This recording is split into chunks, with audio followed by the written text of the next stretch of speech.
One scene from Attack on Titan that I've absolutely come to adore is this scene. 俺はガキの頃からずっとミカサ、お前が大嫌いだった。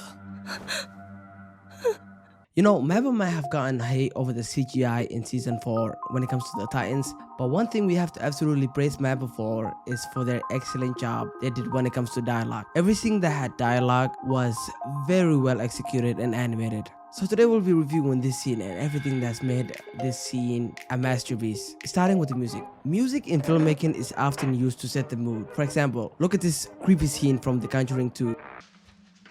What's wrong? Mom? Who's that?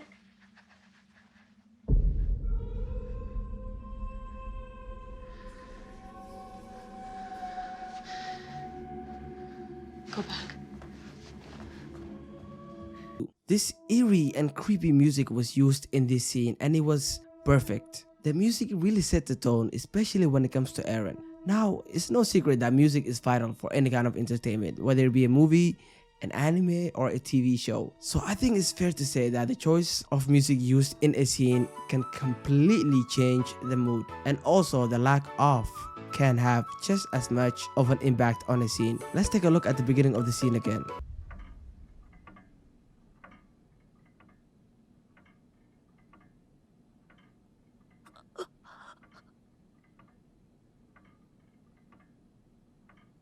The sound of a wall clock that is also constantly present in the entire scene adds just to the depths of the setting, and I don't think that's by accident. Also, we get this shot from across the room of a moving camera and it makes us feel as if we are right there next table listening in and almost eavesdropping on the conversation. Now that I've set the scene, let's get to the most crucial part of the scene, the dialogue. The first thing that comes out of Eren's mouth is, エルディアの問題を解決するのに争いは無用だ。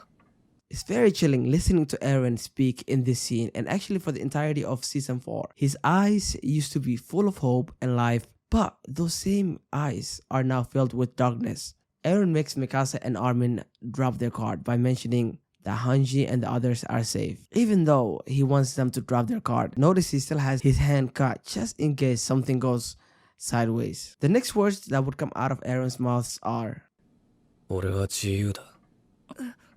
We at the time were a bit confused because why would Eren say I am free? But of course, as we later found out, Eren said these words to once again make Mikasa and Armin drop their guard and feel like they're safe, and for him to prove to them that he is not a threat. He mentions that he's not in the control of Zeke or Yelena, and that makes Armin and Mikasa very comfortable. Also, let's quickly talk about Armin, who in the entire story is supposed to be the smart one. Armin has time and time again been able to prove no matter how close he is to a person, he thinks without feelings. For example, he was the one who suspected Annie to be the female Titan. And of course, he was the one who found out that Reiner and Berthold were the colossal and armored Titan. We see here, even though Eren is truly gone, Armin still had hope that he can somewhat get through to Eren. And us audience too, we felt the same way. We felt when Eren was going on his little recruiting phase, if only Armin and Mikasa can see him, that he'd surely stop, or maybe even make them join sides. But of course, this was not the case. However, before Eren manipulates Armin even more, Mikasa steps in to state the obvious, that the real Eren they knew and loved would never kill children and involve civilians. And just when Mikasa thought that she was getting through to him, he reminds her once again, taking back control of the situation. This happens more than multiple times in this scene alone. Eren wanting and needing to have full control of the entire situation at all times. And he proved that he will do anything necessary to keep control. We see this all the time when it comes to dealing with psychopaths. They often have to go to extreme measures just so that they can manipulate someone and control someone. Now, this next 2 minutes and 40 seconds is without a doubt the most ruthless Eren has ever been. He not only breaks both Mikasa and Armin emotionally but also mentally. He starts off by planting doubts over Eren. Eren always knew that Armin has a thing for Annie, and he used it against him by saying, 力が人を形成するのなら、お前の一部はベルトルトになっちまったんだよ。敵国兵に恋心を抱く敵国兵にな。アルミ、お前の脳はベルトルトにやられちまった。敵に操られているのはお前の方だろうが。Now, notice how the camera pans up, and this was used to demonstrate how Berthold was kind of like controlling Armin like a puppet. But what he does to Mikasa next is something I can only describe as the actions of a savage. Fun fact, the episode name is Savagery, very fitting of Eren in this episode indeed. Eren then takes away Mikasa's whole reason to leave by mentioning, その理由がやっと分かったよ。何の疑問も抱かずただ命令に従うだけの奴隷が見るに耐えなかった。俺はガキの頃からずっとミカサ、お前が大嫌いだった。Mikasa then questions her entire life and doubts whether anything she had done up to this point was because of her own will or because she was acting on something as ridiculous as an instinct. This was the moment, this exact moment where, at least for me, I knew that Eren was not any longer with us. Eren calling Mikasa a slave for obeying her king, i.e. Eren, was a completely new low for Eren. No matter what he has done in the entire story, even though he never was a fan of Mikasa being the one to always protect him, he still loved Mikasa and Armin and would do anything for them to protect them. And then Armin can't take it anymore and goes in to punch Eren, in which Mikasa acts on instincts and stops Armin, proving Eren's point that she was indeed acting on Ackerman blood. Armin then proceeds to punch Eren, and then we see one of the most one-sided beatings in anime history as Eren curb stomps Armin. I don't know why, but Eren reminded me of Thanos when Thanos was beating the hell out of Hulk in Infinity War.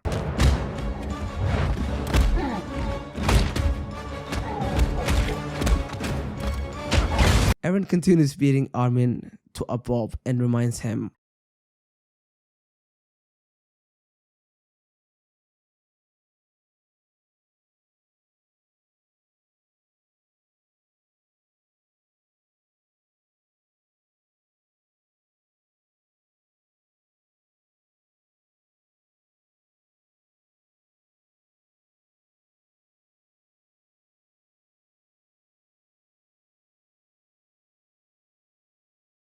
お前とは昔から喧嘩したことなかったよな。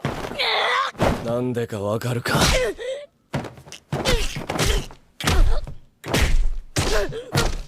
お前と俺じゃ喧嘩になんねえからだよ。Mikasa, frozen and shocked of the scene she is witnessing with tears in her eyes, tells Eren. Armin calls Eren the real slave and asks him why he had come to humiliate Mikasa and call her a slave if this was the freedom that he was talking about, basically humiliating his dear friends. This scene had everything for me. One thing Isayama does very well, especially when it comes to dialogue, is that there isn't a time where in the story there is a conversation that is had that does not progress and move the story and the plot forward. It seems like every episode there is a problem to be solved, and this constant motion is set every single second. But anyway guys, let me know in the comments what you thought of this scene and the video. Also, let me know if you want more of this. I mean, I'm probably going to do more regardless, as this was very fun breaking down this scene. But definitely let me know down below what other scenes in anime I should review. By the way, this is my first